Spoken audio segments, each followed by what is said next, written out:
Olá, amigos que assistem o canal da Semana Sociedade Espírita Maria Nunes. Hoje daremos continuidade ao capítulo 4, denominado de Comportamentos Conflitivos, desta obra, Encontro com a Paz e a Saúde, de Joana de Ângeles e o nosso querido Divaldo Franco.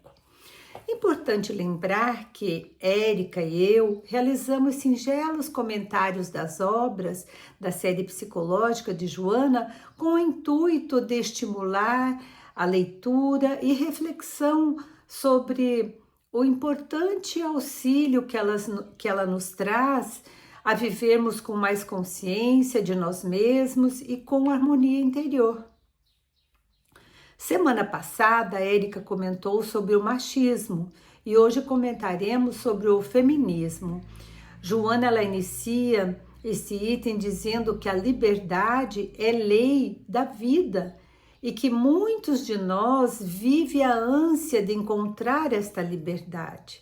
E esse desejo, muitas vezes, é procedente do espírito buscando ser livre, no qual pretende soprar onde quiser. Ela nos faz lembrar de uma passagem de Jesus dialogando com Nicodemos, o doutor da lei, que diz assim, Jesus dizendo assim, a liberdade espiritual vai além das convenções religiosas e das limitações humanas. Com essa afirmativa do mestre, a benfeitora alerta que ninguém alcança a meta da evolução se estiver sob observação de qualquer natureza, ou seja, é necessário seguir as leis divinas. E que a lei da liberdade de pensamento, de palavra e de ação é confiada ao ser humano que, da maneira como ele a utilize, será responsabilizado pela própria consciência.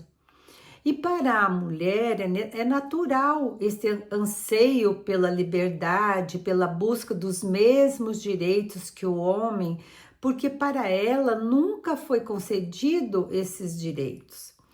E dentro do contexto histórico, ele aponta claramente que algumas mulheres foram impossibilitadas de conseguir o domínio de si mesma. Por meio da maternidade, da beleza, da sedução sexual, da astúcia, da inteligência, da santidade, como ocorreu com algumas dessas mulheres, a exemplo de Dalila, Cleópatra, Maria de Nazaré, Teodora, Teresa d'Ávila, e as pioneiras nas ciências, na filosofia, nas artes, nas religiões. Elas e muitas outras mulheres abriram espaço para o respeito de que são dignas todas elas. Foi na segunda metade do século passado que aconteceu a superação de muitos dos preconceitos ancestrais em várias áreas do comportamento humano, no qual gerou dificuldade nos relacionamentos e graves conflitos psicológicos. Foi neste período que se ergueu a bandeira dos direitos da mulher, na qual enfrentaram discriminações, exigindo leis e oportunidades justas para todos os cidadãos, independente do sexo. E a benfeitora esclarece que espíritos em processo de crescimento de ambos os sexos experimentaram dificuldades iguais e tormentos na maneira de se expressar, em resultado a experiências infelizes e perturbadoras ocorridas e vivenciadas no passado. Então, na verdade, o que aconteceu durante esse processo não foi coisa só de agora, coisas do passado ou de outras vivências. E neste período, por causa da repressão das emoções, acontece a ruptura desta discriminação, mas excepcionalmente personagens atormentadas que se utilizaram da oportunidade passam a comandar o novo movimento, sem dar conta da intolerância, do ressentimento mal dominado e de exageros, comportamentos que nada têm a ver com a dignidade, o equilíbrio e os direitos feministas. Com isso, Joana nos mostra que surgiram também oportunidades que carregavam vários transtornos perturbadores, emocionais, para exigir essas regras, inclusive algumas aberrantes. Então, na verdade, o feminismo neste período não foi uma forma positiva, porque, como ela disse, né, exigindo novas regras aberrantes. Então, mais lentamente, como sempre ocorre do exagero, surgiram também os reais propósitos de valorização da mulher, abrindo para elas as portas de acesso a trabalhos e atividades antes reservados só para homens. Mas, assim, os valores e as habilidades do sexo feminino foram evidenciados, competindo em qualidade com os do masculino. Nesse sentido, ainda vivenciando um período de afirmação feminina, teve a contribuição psicológica para que a mulher fosse valorizada nos seus sentimentos que antes eram desconsiderados, em detrimento dos absurdos que sofreram ou ainda sofrem por força da imposição machista. E em razão dos traumas sofridos por essas imposições machistas, ocorre a invasão da liberdade para a libertinagem. Vejam que Joana coloca que tudo precisa ter um equilíbrio, porque partiu da mulher querer a liberdade, então, como ela diz aqui, passa para a libertinagem, como um infeliz esquecimento dos verdadeiros valores, dos compromissos, vamos dizer assim, desses compromissos, até mesmo falando da espiritualidade, compromissos espirituais, do qual é o valor, papel da mulher. E aí, portanto, a liberdade, nesse caso, é substituída pelos vícios masculinos que a mulher parecia invejar, como o do tabagismo, a mulher começa a fumar, o alcoolismo, e hoje em expressão mais volumosa em alguns países, entre as mulheres, que se consideram assim o sexo vulgar, dando surgimento a novas perturbações que procedem do prazer sem emoção, sem amor, do tédio, voltado para o vazio existencial. Então, à medida que a mulher deseja essa liberdade, existe toda uma perturbação diante dessa liberdade. Surge a depressão, a síndrome do pânico e outros conflitos, substituindo da mulher a timidez, o medo, a discriminação. E esses conflitos, muitas vezes, somado a algo que já está funcionando como deveria. Ou seja, como não está funcionando como deveria. Ou seja, esses conflitos vêm já desta situação em que a mulher quer a liberdade, mas desvia o caminho para a libertinagem.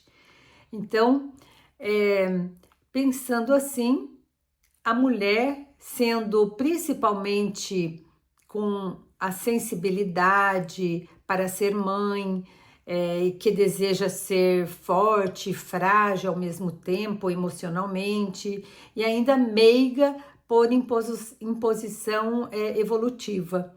Então vejo que é até uma contradição.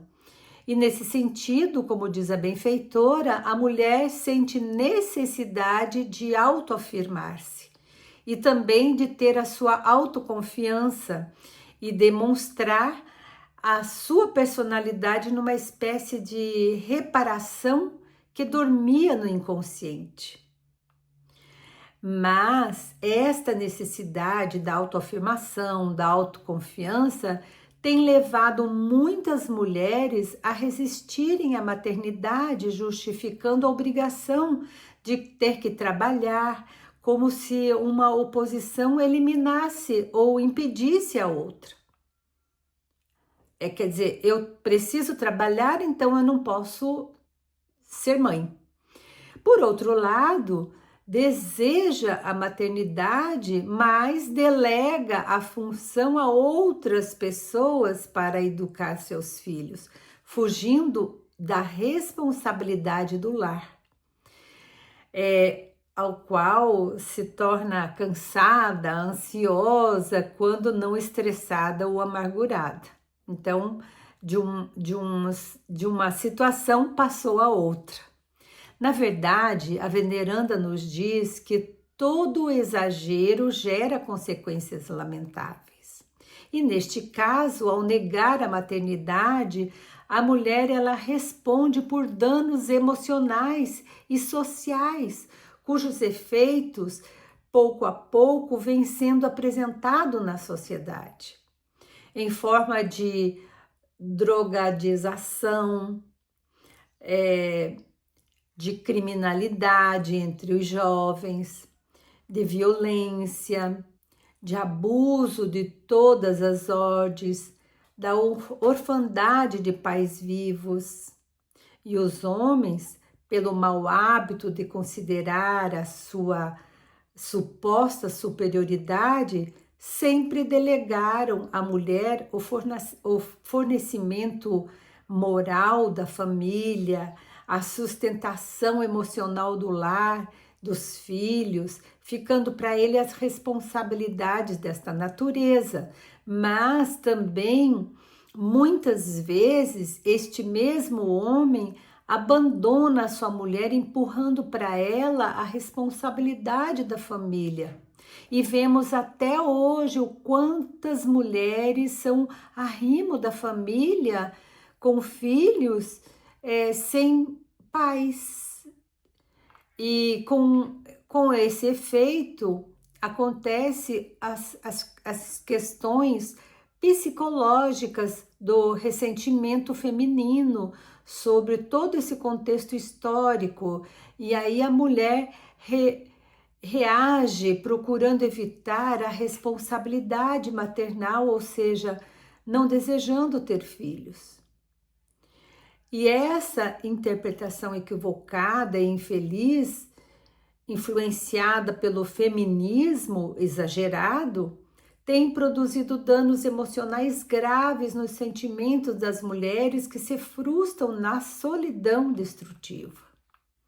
E para Joana, se faz necessário seja revista a situação do feminismo, de revide, porque a mulher tem o direito à liberdade de ação, sim, da deliberação da escolha do companheiro, do lar, da sociedade, que deve ser uma conquista. Mas Joana nos diz que é necessário, como ela falou aqui, de rever toda essa posição. E para encerrarmos esse item feminismo, parafraseando a benfeitora, que nos diz que a mulher viva de tal forma que deixes pegadas luminosas no caminho percorrido, como estrelas apontando o rumo da felicidade, e não deixes ninguém se afastar de ti sem que leve um traço de bondade ou de sinal de paz da sua própria vida. É isso que temos para hoje. Paz para todos nós.